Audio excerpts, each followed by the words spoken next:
અને ત્રીજી વાત એ કહું, યુવાનોને ખાસ કહું કે આપણે ટોળું વળી અને હિન્દુત્વની વાતો કરી શકીએ છીએ, પણ જીવવું અઘરું છે.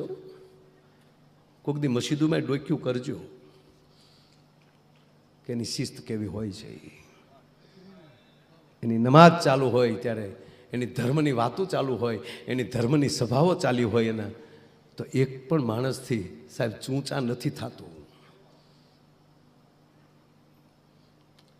આ બધી પદ્ધતિમાંથી પસાર થવું પડશે.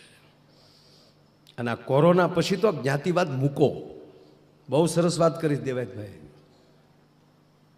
જ્ઞાતિવાદ કરવો હતો તો કોરોના આપણે હાટું એ હાટું જ આપ્યો હતો. જ્ઞાતિવાદ ત્યારે કરી લેવો હતો કે ભલે હું મરી જાઉં પણ મારી જ નાતનો ડૉક્ટર હોવો જોવે. કરવું હતું ને ત્યારે.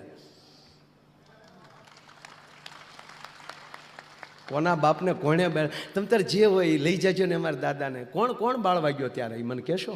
ત્યારે જ્ઞાતિવાદ કરવો હતો કે નહીં ભલે મરી જાય પણ મારી નાતના જ મારા બાપને બાળવા દાહે. કરવો હતો ને ત્યારે. હવે ગુજરાતી બનો, ભારતીય બનો, હિન્દુસ્તાની બનો સાહેબ. નહીતર આ બધા કથા વાંચીને પોતાના આતરડા ઉચાળા કરે છે ને, એને સાર્થક બનાવવું હોય તો એને વિશ્વાસ આપજો કે અમે જ્ઞાતિ જાતિના વાડા મૂકીને અમે ભારતીય, આ જે કુળમાં જન્મ્યાનું ગૌરવ હોવું જોઈએ, પણ હારવાર એ ખબર હોવી જોઈએ કે મારો બાપ કેવો હતો, મારો દાદો કેવો હતો, અને મારા પગલા કેવા હોવા જોઈએ, અને મારી વાણી કેવી હોવી જોઈએ. આ વસ્તુ નહીં આવે તો ગમે એટલી કથાઓ, ગમે એટલા આપણે કાર્યક્રમોમાં જશું, એમાં કોઈ ફેરફાર નહીં પડે. અને આ વિડીયો વાળું તો બંધ જ કરજો. અને હું તો કીધું ન કહું, મોબાઈલમાં જેણે કેમેરો કાઢ્યો ને એનું નખો જ જાહે. શું દુરુપયોગ કરે છે માણસો. ઓલો વચ્ચે નહોતો આવ્યું કે દાદાના નામ જો કોક બોલ્યો હતો ને કે આ કથાઓ ને સત્યનારાયણની કથા, લીલાવતી ને કલાવતી, લુખેશ તારે ધર્મનું ન માનવું હોય તો મુબારક, પણ તને ખબર છે એક સત્યનારાયણની કથા કેવડું કામ કરે. આ દેશનો ઋષિ, આ દેશનો બ્રાહ્મણ, આ દેશનો સાધુ જે ચીલો પાડે ને એ જગતના હિત માટે જ ચીલો પાડ્યો હોય. એની અંદર કોઈ દી એનો સ્વાર્થ ન હોય. તમારે જ્યાં લખવું ત્યાં લખેલી છે. દાદા એક સત્યનારાયણની કથા આખા રાષ્ટ્રને વેપાર વાણિજ્યથી જોડે છે. એક સત્યનારાયણની કથા. હાલો ધાર્મિકતાને એને નથી જોતી ને, એને રાખ કે તું ધાર્મિક બનતોય નહીં. પણ આ તો તારે સ્વીકારવું જ પડશે કે એક સત્યનારાયણની કથા બાપુ આખા રાષ્ટ્રને જોડે છે. કઈ રીતે? એનો પૂંજાપો જોઈ લો. એલસી, લવિંગ, તજ, હોપારી ક્યાં રાજ્યોમાં થાય જોડાણું. મારી પાસે 10,000 રૂપિયાની ફેર થઈ ને હું સત્યનારાયણની કથા કરું તો મારા 10,000 કેટલાના ઘરે પહોંચ્યા. આ મોદી સાહેબ કહે છે ને આત્મનિર્ભર બનો, એ આત્મનિર્ભરની આ મોટામાં મોટી આ વાત છે સાહેબ. તમારા 10,000 રૂપિયા કેટલાના ઘરે પહોંચે છે જોઈ લેજો. અબિલ ગલાલ કંકુ ક્યાં રાજ્યમાં થાય છે?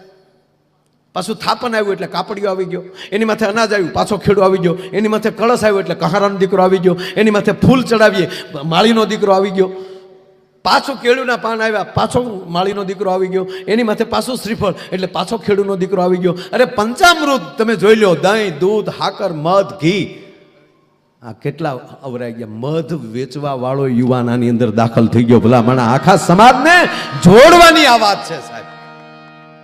આ એક જ મંડપ આ નખાણો છે. હાલો એને કહો કે તમારે ધાર્મિકતા ઘરે ગઈ સાહેબ, તમને નથી કરવો. પણ તમને ખબર છે 5,000 પરિવાર એક વર્ષની રોજી લઈને નીકળી જાય. ભલા માણા એ રોજી તારામાં તાકાત છે દેવા આવવાની? કદાચ આ મંડપ લઈને બેઠા છે એને હું ધન્યવાદ એ માટે આપો. મેં સુરતની અંદર મેં ગોવિંદ કાકાને વાત કરી.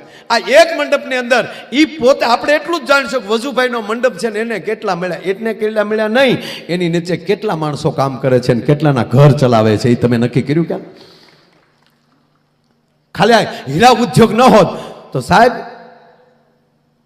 20 લાખ યુવાનો છે તે વડે આપણે 5 ધોરણ પાસ ને અભણ માણસને 2 લાખ રૂપિયા પગાર આપવાની સરકાર પાસે કોઈ યોજના ખરી? તો તમે કલ્પના કરો કે આ વેપારીઓ, આ શેઠિયાઓ છે એ ડાયમંડના કારખાના નાખીને તો કેટલા યુવાનોને એની અંદર આવરી લીધા છે. ખાલી આ કીર્તિદાનભાઈનો માયાબેન પ્રોગ્રામ થાય, દેવાજભાઈનો પ્રોગ્રામ થાય, માણસો કે આખી રાત જગાડી રાખે છે, નામ કરે છે, તેમ કરે છે, ફલાણું કરે છે. પણ ગાંડા એક પાણીપુરી વાળાથી લઈને ખારી સિંગ વેચવા વાળાની 1 મહિનાની રોજી રાતની નીકળી જાય છે ભલા માણા. અને દરેક કંઈક ટૂંકમાં સાથે લઈને ચાલવાની વાત છે. વાત એટલી જ છે. હું કોઈ બીજો વિરોધ નથી કરતો, મારો વિરોધ આવે જ નહીં ક્યાંય. પણ તમે જે બોલો એનો વિરોધ જ લાગે. અમુકને હાવ હદતું જ નથી અને તમે શું કરજો, ઘી હદતું જ નથી એને, કારણ કે વેજીટેબલના ખતરા કરી લીધા ને એણે. નહીં સાહેબ, સાથે જોડાઓ, વાત એટલી છે. 18 વરણ સાથે જોડાઓ, બીજાના પગ ખેંચવા કરતા એનો હાથ પકડતા શીખો, પડતો હોય એને ઉઠાવતા શીખો. ભગવાન કૃષ્ણની કથા, ભગવાન રામની કથા આપણે સંદેશ શું આપે છે? ભગવાન કૃષ્ણ એમ કહે છે કે જ્યાં ધર્મ હોય એની ભેગા રહ્યો.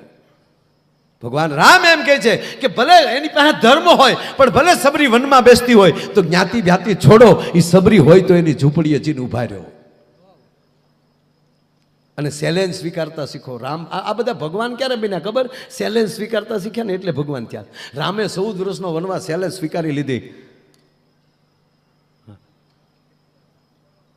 એક છોકરાને બાપાને પૂછ્યું કે બાપુજી સમજાતું નથી યાર શાસ્ત્રોમાં કે ભગવાન રામે એના પિતાની આજ્ઞાનું પાલન કર્યું તો મહાન કહેવાના, તો એની સામે પ્રહલાદે પણ એના બાપનું માન્યા નહીં તોય મહાન કહેવાના, તો એકચ્યુઅલી મારે કરવું શું? આવા બમૂડા પીડ્યા. ભગવાન રામે પિતાની આજ્ઞાનું પાલન કર્યું, પહેલી વાર બોલું છું, પિતાની આજ્ઞાનું પાલન કર્યું તો ભગવાન કહેવાય ગયા. અને સામે પ્રહલાદે બિલકુલ એનું ન માન્યા તો પણ એ મહાન ભક્ત કહેવાય ગયા. ત્યારે એને બાપાએ કીધું બેટા આ કળયુગ છે, ધીમો રે. મારે તમારું કીધું નહીં કરવાનું, નહીં મારું કીધું તારે નહીં કરવાનું, તારું કીધું મારે નહીં કરવાનું. કળયુગ છે, તારા બા કહે ને એમ કરીએ જઈએ ને તો કાંઈ વાંધો ન આવે. આ શક્તિનો યુગ છે, ખોટે ખોટું હલવાવું નહીં એમ. પણ વાત તમે સાંભળી લેજો બાપ, આ દેશ ધર્મનો દેશ છે. અમે ને કીર્તિભાઈ હમણાં અમેરિકા જઈને આવ્યા દાદા, એ ભૂમિઓ છે ને બધાય દેશ છે ને એ કર્મના દેશ છે, ધર્મના દેશ નથી. ત્યાં કર્મ કરાય, ધંધો કરાય, પણ ધર્મનો દેશ કેવલ ભારત છે.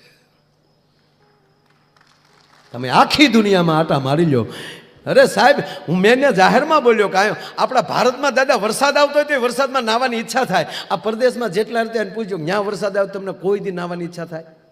ભાગવાનું જ મન થાય. ભાગો ઠરી જાવ ડોવા. અને કેવો બરફ પડે ઝીણા ઝીણા.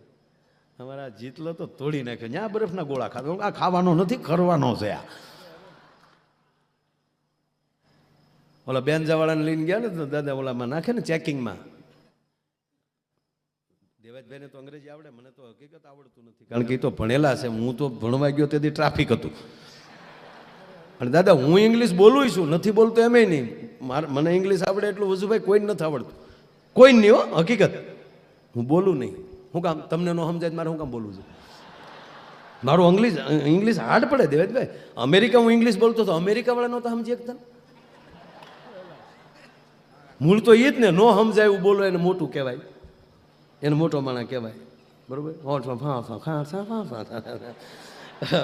હવે દાદા અમે પ્રોગ્રામમાં ગયા કીર્તિભાઈને, અમે અત્યારે જે રશિયાએ ઉપાડા લીધા ને એ અમારા દુહા સાંભળ્યા પછી તાનમાં આવ્યો. હવે રશિયા ગયા પ્રોગ્રામમાં ને પ્રોગ્રામ જામ્યો ને જાય નોટોના બંડલ મળ્યા ઉડવાના. અને એમાંલી કીર્તિભાઈ મોજમાં આવી ગયા, મોજમાં જ હોય, પણ એને પાસે આપણા દેશભક્તિના ગીતો ગાયા ભારતના. અને એટલા બધા ઓલા લોકો ત્યાં આવેલા, એના બે સાંસદ હતા અને આ લોકોના પાર્ટનરની કોઈક ધંધા હોય ને બધા 15-20 જણા આવવાના હતા. એટલે પહેલેથી જ આયોજન કરી નાખેલું ટ્રાન્સલેશનનું. બાજુમાં એક કેબિન મૂકી દીધેલું, એની અંદર એક જણો હેડફોન લગાડી અને અમે બોલતા જઈએ, એનું સીધું અંગ્રેજી કરતો જતો હતો. ઓલા હેડફોન લાગી ને સાંભળતા હતા. પણ એ તો હું બોલતો હોઉં એમાં થાય, ગાવામાં તો કેટલું બોલો ટ્રાન્સલેશન કરે. હું જોક્સ બોલી લઉં ને એટલે ઓલા પણ ટ્રાન્સલેશન બધા દાંત કરી લે, પછી ઓલા 15 જણા એની ઓ પછી દાંત કરે, કારણ કે ઓલા સમજી લે પછી દાંત કરતા. એટલે આવી રીતે આમ હાલ્યું, હમણાં સરસ થયું એમ. પછી આ ગીત આવ્યા ને બધા ખૂબ નાચ્યા. પાછું ઓલી એ લોકોએ પૂછ્યું કે વોટ ઇઝ ધીસ, આ બધું શું થઈ રહ્યું છે? કારણ કે અત્યારે અમારા કલાકાર અમારો નાનું ભારતના ગીતો ગાય છે. અને ઓલાને મગજ ગયો, કાર્યક્રમ સરસ છે કે પણ એ અંગ્રેજી બોલતો તો હું ગુજરાતીમાં બોલું, કારણ કે એ જર્મનની પાસે રશિયાની વાત કરું, રશિયાની અંગ્રેજી પાસે કોઈ ન સમજાય.